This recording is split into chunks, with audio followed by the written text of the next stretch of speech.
Продолжает наш эфир выпуск новостей. В студии Сергей Михедов. Здравствуйте. Коротко о темах. Прокуратура организовала проверку по факту 2 дорожно-транспортных происшествий в Горном районе. Омикрон уже на пороге. Единственный способ надежно себя защитить – это вакцинация. Глава Якутии провел первое в этом году совещание с министрами, на что Айсан Николаев обратил внимание в первую очередь. 2 самолета, выполняющие рейсы из Москвы в Якутск, перенаправили в аэропорты Мирного и Удачного. Причина – метеоусловия. Сегодня днем на столичном аэродроме наблюдается туман. Видимость составляет 200 метров. В Удачнинский аэропорт Полярный был направлен самолет авиакомпании «Алроса». Приземлиться в Якутск он должен был в 15:00. Обратный рейс запланирован на 17 часов. Также в Мирный был перенаправлен самолет компании «Севен». Он должен прилететь в Якутск в 15:35. Обратный рейс в Москву еще не запланирован. Якутский гидрометцентр выпустил штормовое предупреждение. Сегодня в Оленёкском, Жиганском, Мирнинском районах ожидаются метели при порывах ветра 15-18 метров в секунду. В Анабарском, Булунском районах до 16-21 метра в секунду. В Тикси школьники, женщины и дети остаются дома из-за сильного ветра. Его порывы там достигают 34 метров в секунду. Отметим, такая погода не редкость для Тикси. Такие случаи уже бывали и в прошлые годы. Тем временем прокуратура организовала проверку по факту 2 дорожно-транспортных происшествий в Горном районе. Напомню, в результате 2 автоаварий на трассе Вилюй пострадали 16 человек, в том числе 5 детей. Водитель одного из автомобилей скончался от полученных травм. Все пострадавшие с различными травмами доставлены в медучреждение. В ходе проверки прокуратура оценит соблюдение норм безопасности дорожного движения, безопасность пассажирских перевозок и качество транспортных услуг, а также содержание автомобильных дорог. По результатам проверки и при наличии оснований будут приняты соответствующие меры. За ночь проведено 5 операций. 1 обширная полостная операция и 4 операции на конечностях по репозиции отломков костей. Санитарная авиация, медицина катастроф сегодня ночью провела 2 рейса, 2 аборта вылетело, и все 4 ребенка переведены, и кроме них еще и 3 взрослых переведены в республиканскую больницу номер 2. По ДТП на 130-м километре федеральной автодороги Вилюй пострадавших 7, 6 человек осмотрены, проконсультированы и получили медицинскую помощь и отправлены на амбулаторное лечение. 1 человек в крайне тяжелом состоянии, в коме, на искусственной вентиляции легких. Всего 72 пожара, из них 44 в жилом секторе, зафиксировали в Якутии с начала года. В результате возгораний травмы различной степени тяжести получили 5 человек, погибших нет. Пожарные спасли и эвакуировали свыше 30 человек. Основными причинами пожаров явились неосторожное обращение с огнем, нарушение правил устройства эксплуатации печей и нарушение при использовании электрооборудования. Благодаря слаженным и оперативным действиям огнеборцев Якутии было спасено и эвакуировано свыше 30 человек. Ярким примером доблести и мужества огнеборцев является пожар, произошедший 7 января в многоэтажном жилом доме по улице Стадухина в городе Якутск. На ликвидацию данного происшествия привлекались 5 единиц боевой техники и 51 человек личного состава Якутского пожарно-спасательного гарнизона. Главное управление МЧС России по Республике Саха-Якутия напоминает жителям и гостям нашей республики о необходимости соблюдения требований пожарной безопасности. С 30 декабря по сегодняшний день в Якутске отловлено 359 безнадзорных собак. Каждый день на отлов выходят по 10-12 бригад. Всех отловленных животных доставляют в пункт передержки на Чеченко, а также во временный пункт в автодорожном округе. Напомним, по решению мэра столицы продлен режим повышенной готовности для всех структурных подразделений окружной администрации. Режим будет действовать до стабилизации обстановки с бродячими собаками. С конца прошлого года в Якутске прекращен выпуск всех отловленных собак. Кроме того, в усиленном режиме работают диспетчерские службы по приему заявок от населения. Заявки принимают как по чат-боту, так и по телефону. Хочу отметить, что в первые дни заявок от жителей было очень много. Заявки поступали на телефоны ЕДДС города Якутска, также на чат-бот, который был открыт именно ситуационным центром по данному случаю. При этом хотелось бы отметить, за дни работы чрезвычайных ситуаций, да, количество заявок заметно уменьшилось. Нами отловлено, сформированными группами отлова, всего поймано 359 собак. Это данные на вчерашний день, в том числе автодрожный округ 79 собак.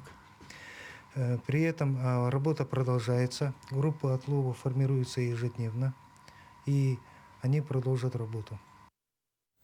Теперь о коронавирусе. Замруководителя регионального оперштаба Ольга Балабкина рассказала о том, как республика готовится к возможному приходу штамма «Омикрон».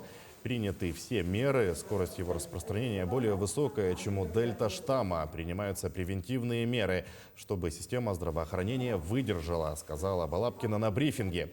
Ранее в Якутске открыли обсерватор для тех, кто прибыл из стран, где выявлен штамм «Омикрон». При острых признаках острых респираторных заболеваний и вообще при признаках острых респираторных заболеваний в обязательном порядке предлагаем вам вызывать поликлиники по месту жительства, которые обязаны взять соответствующие, в том числе тест и на новую коронавирусную инфекцию. В случае отказа медицинских работников взять непосредственно этот тест, необходимо сразу обращаться на горячую линию Министерства здравоохранения Республики. На настоящий момент оперативным штабом под руководством Айсена Сергеевича Николаева, главы Республики Саха-Якутия, принято решение об обязательной дезинфекции пространств, в которые сейчас у нас заходят дети, и об усилении контрольных мероприятий по соблюдению тех требований, которые предъявляются с точки зрения того, чтобы не распространять и уменьшить риск заболеваний новой коронавирусной инфекции у детей, которые возвращаются с новогодних каникул.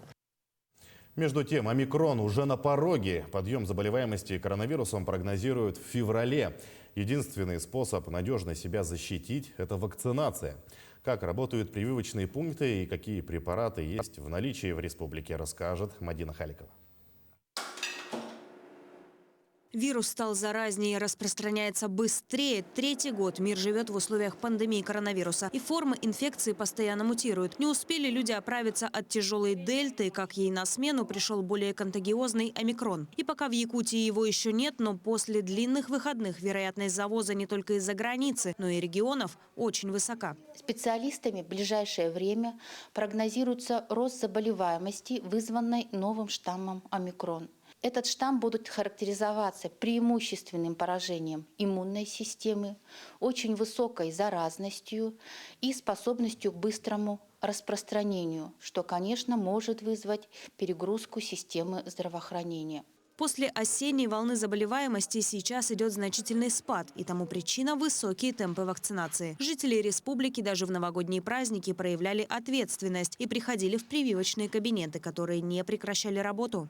В праздничные дни мы работали ежедневно с 9 до 3. Средний темп вакцинации у нас был. За вообще новогодние праздники мы вакцинировали около 400 человек.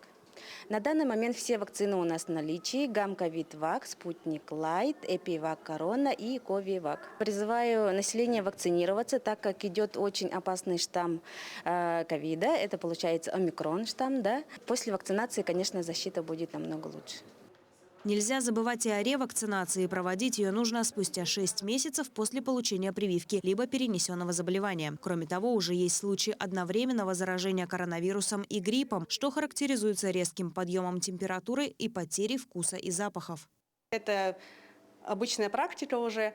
Микс инфекций разных ОРВИ и новой коронавирусной инфекции. В общем, клиника ничем не отличается от новой коронавирусной инфекции и от гриппа. Симптомы схожи и выявляются в основном только лабораторно. В феврале мы ожидаем подъем заболеваемости, и сейчас самое подходящее время получить вакцину и выработать иммунитет. Чтобы остановить распространение коронавируса и вернуться к нормальной жизни, необходимо, чтобы привилось 80-90% населения. Сейчас в республике этот показатель чуть более 70% среди взрослого населения. Прививочные пункты ежедневно работают во всей республике. Записаться можно как по телефону, так и на портале госуслуг. Мадина Халикова, Григорий Охлопков, Якутск. Говоря о текущей эпидситуации, С. Николаев подчеркнул, что несмотря на снижение заболеваемости ковидом по стране и стабилизацию обстановки по республике, необходимо быть готовыми к разным вариантам развития событий. Глава Якутии провел первое планерное совещание с руководством регионального правительства, на котором обозначил основные задачи на ближайшую и долгосрочную перспективу. В январе необходимо приступить к реализации плана мероприятий, запланированных к столетию образования Якутии. Также С. Николаев остановился на изменениях в федеральных госпрограммах, нацеленных на развитие сельского хозяйства и культуры. Что касается материнского капитала, то его проиндексируют 1 февраля. Он увеличится на уровень инфляции прошлого года. Также в феврале проиндексируют некоторые социальные выплаты. Например, увеличится минимальный размер пособия по уходу за ребенком до 1,5 лет. Вырастет и ежемесячная выплата, которую вместо набора соцуслуг получают некоторые льготники. Инвалиды, ветераны боевых действий, герои Советского Союза и России и другие категории. В сам набор входят лекарства, медицинские изделия, лечебное питание для детей-инвалидов, путевка на санаторно-курортное лечение. Кроме того, в 2022 году в первом лесопитомнике Якутии в селе Солянка Алекминского района планируют высадить 2-летние саженцы. Власти региона уверены, что реализация проекта станет важным шагом в лесовосстановлении. Общая площадь лесного питомника более 4 гектаров, производительная мощность 3 миллиона сеянцев в открытом грунте и около 140 тысяч сеянцев в закрытом. Реализация проекта стала возможной благодаря укреплению материально-технической базы АГАТУ и открытию аспирантуры по направлению сельское, лесное и рыбное хозяйство. В завершении снова о погоде, но теперь в Якутске на всю неделю. По данным Гидрометцентра России, в столице республики ожидается облачная погода. Температура воздуха днем будет варьироваться от минус 32 до минус 39 градусов, а ночью от минус 35 до минус 40. В середине недели прогнозируют небольшое потепление до минус 32 днем, однако в пятницу снова похолодает до минус 36 градусов. К этому часу это все новости. Оставайтесь с нами.